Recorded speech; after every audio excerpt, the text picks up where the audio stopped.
السلام علیکم ورحمۃ اللہ وبرکاتہ نحمدہ ونصلی علی رسولہ الکریم اما بعد فاعوذ باللہ من الشیطان الرجیم بسم اللہ الرحمن الرحیم رب اشرح لی صدری ویسر لی امری واحلل عقدۃ من لسانی یفقہوا قولی ربنا زدنا علما اللہم فقہنا فی الدین آمین یا رب العالمین۔ کیا حال ہے میری پیاری بہنوں کہ اللہ سبحانہ و تعالیٰ سب کو اپنے گھروں میں سکون اور اطمینان دے۔ اللہ سبحانہ و تعالیٰ بچوں کی طرف سے، اپنے اسپاؤس کی طرف سے، اپنے خاندانوں کی طرف سے خیر کی خبریں آئیں، ایمان اور عمل صالح کی باتیں پتہ چلیں، آخرت کی بہتری کی باتیں پتہ چلیں، دنیا میں اللہ تعالیٰ اور آخرت میں کامیاب کرے، ہمارے گھروں میں سکون ہو، ہمارے گھروں میں قرآن کا نور ہو، اور قرآن کے ساتھ ہی اطمینان آتا ہے۔ الا بذکر اللہ تطمئن القلوب، خبردار اللہ کے ذکر سے ہی دل اطمینان پاتے ہیں۔ کاش ہمیں یہ سمجھ آ جائے تو ہماری ساری بے چینیوں کو سکون مل جائے، اطمینان مل جائے، ہمارے دل ٹھنڈے ہو جائیں۔ ٹھنڈے ہونے کا مطلب کیا ہوتا ہے؟ سکون ملنا نا، محاورتاً، ٹھیک ہے۔ اچھا جی، آج نا میں اپنے سبق میں یہ آیت پڑھ رہی تھی سورہ آل عمران کی، تو ایک دم مجھے ایسے جو دل کو دھچکا سا لگتا ہے نا کہ یہ آیت ہے، اعوذ باللہ من الشیطان الرجیم بسم اللہ الرحمن الرحیم وما محمد الا رسول قد خلت من قبله الرسل افإن مات او قتل انقلبتم على اعقابكم ومن ينقلب على عقبيه فلن يضر الله شيئا وسيجزي الله الشاكرين۔ وما محمد الا رسول، اور نہیں ہے محمد صلی اللہ علیہ وسلم اگر ایک رسول، اور ان سے پہلے بھی بہت سے رسول گزر چکے ہیں، تو کیا اگر محمد صلی اللہ علیہ وسلم فوت ہو جائیں گے یا یعنی فوت ہو جائیں گے یا پھر جنگ میں مار دیے جائیں گے یا شہید کر دیے جائیں گے، تو کیا تم اپنے ایڑیوں پہ پیچھے مڑ جاؤ گے؟ اور جو کوئی اپنی ایڑیوں پہ پھر جائے گا تو اللہ کا کوئی نقصان نہیں کر سکتا، اور عنقریب اللہ سبحانہ تعالیٰ شکر گزاروں کو جزا دے گا۔ اب میں یہ سوچ رہی تھی کہ کتنے لوگ نا جیسے اپروچ کرتے ہیں، ہماری یہ مشکل ہے، ہماری یہ پریشانی ہے، آپ اس کے بارے میں اللہ تعالیٰ نے کیا کہا ہے۔ بہت پریشانیاں ہیں لوگوں کو، بڑی فکریں ہیں اور بڑا رونا آتا ہے، اور حق بات ہے، واقعی پریشانی آتی ہے تو ایسے لگتا ہے جیسے بس ایسا کوئی دھواں ہماری زندگی میں آ گیا کہ جو چھٹے گا ہی نہیں، ایسی کالک سی آ جاتی ہے، اندھیرا چھا جاتا ہے آنکھوں کے آگے پیچھے اندھیرا نظر آتا ہے، اور انسان سمجھتا ہے کہ بس اب زندگی ختم ہو گئی ہے۔ لیکن اللہ سبحانہ تعالیٰ تو ہے نا۔ اب آپ دیکھیے کہ یہ چیز کہ اگر میں امیجن کروں نا کہ میں اس دور میں ہوں کہ محمد رسول اللہ صلی اللہ علیہ وسلم کو میں دیکھ سکتی ہوں، میں ان سے بات کر سکتی ہوں، مجھے وہی کی باتیں رسول اللہ صلی اللہ علیہ وسلم بتاتے ہیں، اور ہر صبح میرا یہ شوق ہوتا ہے کہ میں بھاگ کے جاؤں اور پیارے نبی صلی اللہ علیہ وسلم کو دیکھوں، ان کی باتیں سنوں، اور مجھے پتہ ہے کہ میرا کوئی مسئلہ ہی کوئی نہیں، کیونکہ حل میرے نبی صلی اللہ علیہ وسلم کے پاس ہے۔ اور اچانک مجھے یہ پتہ چلے کہ رسول اللہ صلی اللہ علیہ وسلم فوت ہو گئے ہیں، تو میری زندگی میں کیسا اندھیرا ہوگا۔ ہم امیجن نہیں کر سکتے کہ صحابہ نے کس طرح سے غم کیا ہوگا، کتنا دکھ ہوا ہوگا، کتنی تکلیف، کتنا جھٹکا پہنچا ہوگا ان کو جب رسول اللہ صلی اللہ علیہ وسلم ان کی زندگی میں سے چلے گئے، اور ان کو کیسے دکھ اور غم کا عالم کیا ہوگا۔ لیکن اللہ سبحانہ وتعالیٰ نے کیا کہا؟ قد خلت من قبلہ الرسل، رسول اللہ صلی اللہ علیہ وسلم ہے تو وہ بھی چلے جائیں گے، اللہ ہے حی اور قیوم، آپ اللہ کے لیے ہیں۔ ایون یعنی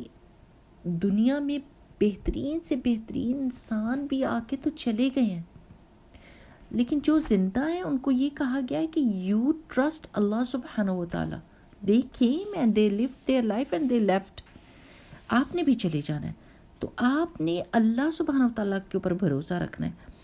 رسول اللہ صلی اللہ علیہ وسلم کی جانے سے بڑھ کر اور کوئی دکھ نہیں ہے اس دنیا میں، سب سے بڑا دکھ یہی ہے کہ رسول اللہ صلی اللہ علیہ وسلم چلے گئے۔ یعنی ابھی بھی اگر ہم سیرہ پڑھتے ہیں نا، اور وہ وقت آتا ہے کہ جب رسول اللہ صلی اللہ علیہ وسلم فوت ہوئے تو ایسے لگتا ہے جیسے آپ اسی سچویشن میں چلے گئے، اللہ اب کیا ہے ہماری زندگی کا، اب کیا رہ گیا ہے، جیسے صحابہ نے کہا تھا۔ لیکن اللہ تعالیٰ نے کیا کہا، نہیں، اللہ ہے، تو آپ نے اللہ کے لیے زندگی گزارنی ہے، اور اگر آپ پھرتے ہو، منہ موڑتے ہو، تو پھر اللہ کو تو کوئی نقصان نہیں، نقصان تو اپنا ہی ہے۔ اور اللہ تعالیٰ شکر گزاروں کو، جو اللہ سبحانہ وتعالیٰ کی نعمتوں کو پا کر اور ان کا فائدہ اٹھاتے ہیں اور ان کو صحیح جگہ پر لگاتے ہیں، تو اللہ تعالیٰ ان کو جزا دے گا۔ محمد رسول اللہ صلی اللہ علیہ وسلم کتنی بڑی نعمت ہے ہمارے لیے، کتنی بڑی نعمت ہے۔ تو جو ان کا مشن اور جو ان کا کام تھا، اس کو صحیح طریقے سے استعمال کر کے ہم اللہ تعالیٰ کا شکر ادا کر سکتے ہیں۔ لیکن ڈیفینیٹلی رسول اللہ صلی اللہ علیہ وسلم ہماری زندگی میں سے فزیکلی تو نکل گئے نا، تو اللہ سبحانہ تعالیٰ نے کیا کہا ہے کہ اگر وہ فوت ہو جاتے ہیں تو کیا تم اپنے دین سے پھر جاؤ گے؟ نہیں، تم اپنے دین پہ جمے رہو گے، تم نے اللہ سبحانہ تعالیٰ کے لیے فرما بردار رہنا ہے۔ بالکل اسی طرح میری پیاری بہنوں، زندگی میں مشکلیں اور پریشانیاں آتی ہیں، اس سے بڑی اور کوئی پریشانی نہیں کہ محمد رسول اللہ صلی اللہ علیہ وسلم ہماری زندگی سے چلے گئے، لیکن پھر بھی ہم زندہ ہی ہیں نا، ہماری زندگی ختم نہیں ہوئی، تو ہم نے کیا کرنا ہے؟ اللہ سبحانہ تعالیٰ پہ بھروسہ کرنا ہے۔ تو آپ یہ سمجھ لیں کہ زندگی میں کوئی غم اور پریشانی، اللہ سبحانہ تعالیٰ ہم سب کو محفوظ رکھے، لیکن ڈیفینیٹلی امتحان میں ہے تو پریشانیاں آئیں گی، تو یہ سوچ لیں کہ یہ پریشانی کوئی بڑی پریشانی نہیں ہے، یہ گزر جائے گی۔ میں نے اس پریشانی میں بھی یہ یاد رکھنا ہے کہ میں اس دنیا میں اللہ سبحانہ تعالیٰ کی فرما برداری کے لیے آئی ہوں، بس میں نے وہ کرنی ہے اور میں نے بھی اس دنیا سے رخصت ہو جانا ہے۔ تو ہر پریشانی آ کے کیا ہو جاتا ہے،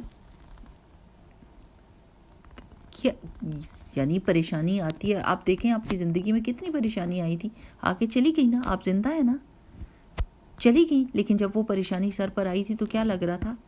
بھائی میں مر جاؤں گی، میں اس کو برداشت نہیں کر سکتی، میں اس کو سہ نہیں سکتی، میں کولیپس ہو جاؤں گی، میں یہ ہو جائے گا، کچھ بھی نہیں ہوا، پریشانی گزر گئی، حالات بہتر ہو گئے اور انسان کام کر رہا ہے۔ بس یاد رکھنے کی کیا بات ہے، ہم اللہ سبحانہ وتعالیٰ کی فرما برداری کے لیے یہاں پر آئے ہیں۔ اللہ سبحانہ وتعالیٰ نے پیغمبروں کو بھی ہماری مددگار کے طور پہ بھیجا تھا، سب آئے اور سب چلے گئے، ہم نے بھی چلے جانا ہے۔ ہم نے مشکلوں کو اپنی حیثیت کے مطابق ٹیکل کرنا ہے اور پھر اللہ تعالیٰ کا فرما بردار ہی رہنا ہے ان مشکلوں میں بھی۔ یہ نہیں کرنا کہ مشکل آئی تو اللہ سبحانہ تعالیٰ کی نافرمانی شروع کر دی اور مایوسی کی اور کہا کہ اللہ تعالیٰ نے تو میری دعا نعوذ باللہ نہیں سنی، تو میں تو اپنی یہ ہماری زندگی ساری کی ساری اللہ سبحانہ تعالیٰ کی رحمت کے اوپر ہی چل رہی ہے، ورنہ ہمارے اعمال کے اوپر اگر اللہ تعالیٰ دیکھتا تو بس ختم تھی، اسی وقت اوپر سے کوئی چیز آتی اور ختم ہو جاتے ہم۔ لیکن اللہ سبحانہ تعالیٰ کی رحمت کی وجہ سے ہم بہت، بلکہ ساری کی ساری زندگی ہماری اللہ تعالیٰ کی رحمت کے اوپر چل رہی ہے، ہماری طرف سے تو کچھ بھی نہیں ہے۔ تو جب کوئی مصیبت اور پریشانی آئے اور تو اس وقت یہ سوچ لیا کریں کہ اس دنیا کی سب سے بڑی جو آزمائش تھی نا، وہ رسول اللہ صلی اللہ علیہ وسلم کا اس دنیا سے جانا تھا، تو اس میں بھی اللہ سبحانہ تعالیٰ یہ حوصلہ دے رہے ہیں کہ رسول اللہ صلی اللہ علیہ وسلم آئے اور واپس اللہ تعالیٰ کی طرف گئے تو بہت سارے رسول اور بھی گزر کے جا چکے ہیں، آپ نے اللہ سبحانہ تعالیٰ کے اوپر بھروسہ رکھ کے اس مشکل کو ٹیکل کرنا ہے اور اللہ تعالیٰ کے دین پر ثابت قدم رہنا ہے۔ ہماری زندگی میں بھی کوئی مشکل پریشانی آئے گی، ہاں آ گئی ہے، لیکن ہم نے اللہ سبحانہ تعالیٰ کی فرما برداری کے ساتھ ہی اس مشکل میں سے نکلنا ہے اور ایمان اور توکل اور زیادہ سٹرونگ ہو جائے۔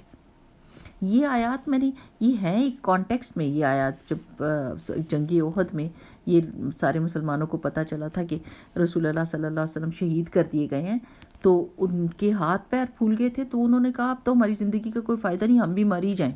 تو اللہ سبحانہ تعالیٰ نے کہا کہ نہیں، ایسے نہیں کر سکتے، آپ نے کوشش کرتے رہنا ہے، کرتے رہنا ہے، کرتے رہنا ہے۔ میں نے یہ آپ کو اس لیے بیک گراؤنڈ بتایا کہ یہ نہ ہو کہ آپ سمجھے کہ میں اس کی تفسیر کو چینج کری. صرف میری ایک تھاٹ آف دا ڈے جو تھی نا وہ میں بتا رہی ہوں کہ میں اتنے لوگوں کی دیکھتی رہتی ہوں کہ مشکلیں پریشانیاں شیئر کرتے ہیں اور بہت ہی جینوئن قسم کی پریشانیاں ہوتی ہیں کہ واقعی اس میں انسان کا دماغ جو ہے وہ جیسے ہوتا نا خراب ہو جاتا ہے, انسان کو سمجھ نہیں آتی کہ اس میں سے نکلے گا کیسے. لیکن یاد رکھنے کی بات یہ ہے کہ اللہ تعالی ہے الحی القیوم, تھا ہے رہے گا, السمیع